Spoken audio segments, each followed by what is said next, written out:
I'm Karen Evans, I'm the business manager at Cletwr. And I'm Jane Geit, and I'm the kitchen manager for Cletwr. It is quite a long story, so I'll try and keep it quite brief. Cletwr was an old site basically that had been closed for a number of years. It was an old cafe, old petrol station, old shop, and the community came together really to open it with the existing owner. And we opened it and sort of ran it for about a year just as a shop and a very small cafe. It just had teas, coffees and cakes to take away at that, to eat in at that time. And then we were lucky enough to get a big lottery grant along with a few others, which made us be able to buy the site, build a brand new Cletwr, which has been open for nearly 3 years. So that's kind of the history of it. My name is Nigel Callahan, and I've been volunteering here pretty well since we opened 7 years ago, but I'm currently chairman of the company. Cletwr fundamentally is a group who want to make our community better. That the whole thinking behind it when we started was we were triggered by the lack of facilities. Pretty well everything in the community had closed. The old Cletwr building had been the last shop and cafe we had, that had closed.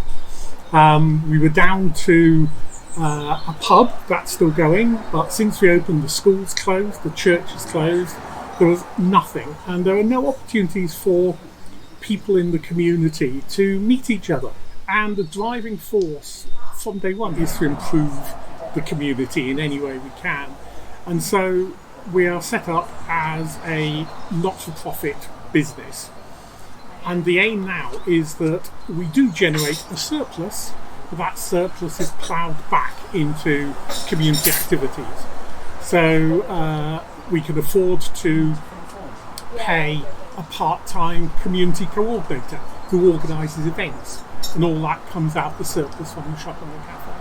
And so now in normal times we have a massive programme of events of all sorts. It's a chance for people to meet each other. It's been impressive. I've lived here for 25 years, something like that now, and I've met people through Cletwr activities who've lived in the community for 20 years, and I'd never met them before, because where would you? And it's keeping people employed on a local basis as well. When we first started out, we decided, or Karen decided, that we would employ local teenagers. There are very few jobs around here for local teens, very, very few. So that takes the pressure off them a bit, they're getting some money. It takes the pressure off their parents, because their kids are earning some money on their own. It gives them life skills.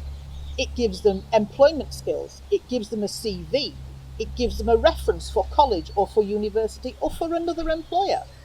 All of that, it all comes back down to you tying all the little tiny bits in. So one of the girls that's working here today, she's worked here for a year. She works in the kitchen with me. Her mum is one of our suppliers. It's all interlinked. It's a big web and it all pulls together. Yeah, I think it's grown even more and more, to be honest with you.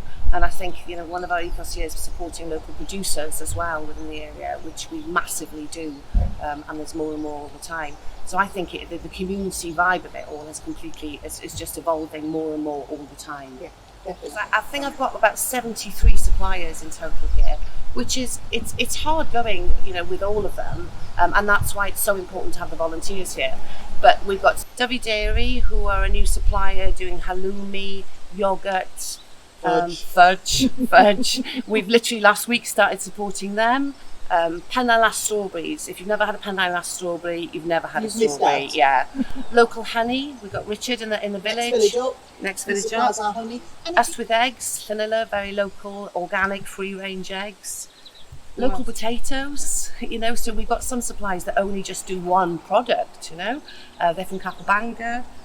So there are more and more all the time, and I think that the importance of local suppliers is actually increasing, and I think that the customers' knowledge on them now are looking for local customers products. are looking for, very much so. My buying ethos has always been local, Welsh, British, do I need it?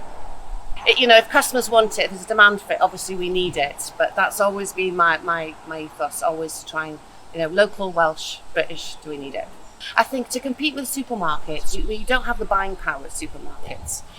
So You need a USP. you need something different. So we apply the same principle to the cafe. We're never going to be the cheapest breakfast in the area, because we went for quality. It was as simple as that. And as we expanded our menu, as the cafe got bigger and a bigger part of the business, we taste tested. So we decided which sausages we wanted, not on their price point, but how they tasted. Same with our eggs. Sit all the staff down, okay, taste these eggs, tell me which one you like the best. Like pudding, we did the same. We make our own preserves because we hate waste. So anything that comes out of the shop, if we can't make a soup out of it, can we make a chutney out of it? If we can't do that, can we make a jam out of it? Can we make a special out of it? And if we can't do that, we have a volunteer who will take it away and compost it. We had to literally change our business overnight, really, when the when COVID sort of hit. The cafe sort of had to close overnight. The demand on the community for shopping, for food, For different goods, what they were buying changed as well. Yeah, very much so. I mean, our fruit and veg, it probably went up, bearing in mind it was March, and our fruit and veg, tripled completely overnight. So you had to react quite quick to it as well. About a week before we went onto lockdown, really the board members sort of got together and we put a plan together, a coronavirus plan. So we kind of knew what we were going to do straight away, which actually helped because we were prepared for it. And that really helped us, I think, for definite. And it helped the community. So we had a board member who looks at a website, changed that overnight, put order forms on there. So people communicating with your community was the hardest thing because everybody was in lockdown. So social media, we were putting up what's in the shop every day. So we were taking pictures. We had an ex-employee that had left a few months prior to open her own vegan deli, and she obviously had to close it. So I went, please, can you help us? So she volunteered every morning for an hour, and she put up social media on the website, emailed it out to people on our list, and the list grew Bigger, and grew. Since we've opened, we've done a reverse credit scheme in Cletwr, which what it basically does is you give me £50, for example, so I can buy the stock. So when we first ever opened, the community sort of put £50 on accounts for themselves, and we could buy the stock, and then they came in and they spent that money. So we enhanced that, we encouraged that really in lockdown. Said, right, pay it into the bank. This is our bank account number.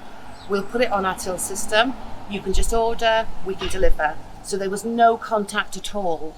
Volunteers there's lots of volunteers that came forward to help us. That was so responsive. Who were happy to take on the delivery. It was great, yeah. I mean, there was 1 week, I think we did 110 orders in 1 week.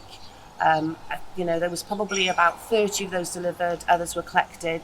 And that's a completely new part of our business. It wasn't a service that we'd really offered before, but we were able to react really quickly. Our volunteers came forward and we could roll it out for the wider community, whether it was people who were not terribly keen on coming into the shop physically or people who were isolating for their own health. All of them, I mean, the shielding, we're still supporting the shielding. So we've got 4 orders this morning. We've now reduced our delivery days to a Monday and a Friday only, but you can collect every day. But there are still people that are shielding and don't want to actually come into the building. Don't know if I should say this, but because we're so busy on the Welsh coast here as well, that some of them are even more frightened now that they don't want to leave, So it's really important that we're still supporting those. But even the younger people, it was just important that they felt safe, that they could come into a building. So we limited it to three people in the shop.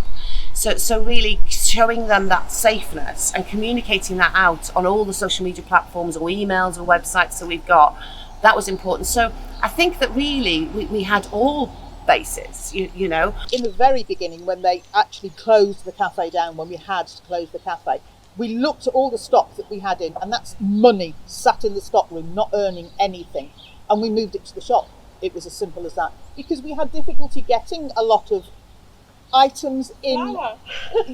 Flour was the example, obviously. So we moved our stock, we bagged it. We had volunteers in there, weigh it, bag it, label it, get it in the shop. We couldn't get yeast for love nor money. So a couple of volunteers gave us sourdough starters, We grew it and we kept it going and we gave it away to customers. We can't do yeast. Here's a sourdough starter. Look the recipe up online, away you go. Let us know how you get on. Well, it was a war, wasn't Everybody it? was And digging for I think victory. COVID is a war. You know, it's World War III in so many ways, isn't it? It doesn't necessarily, you know, I think so. And it just goes to show how communities can come together, I think. And I think it's important that none of us forget that. And I think that people have actually come to realise how important local actually is for definite.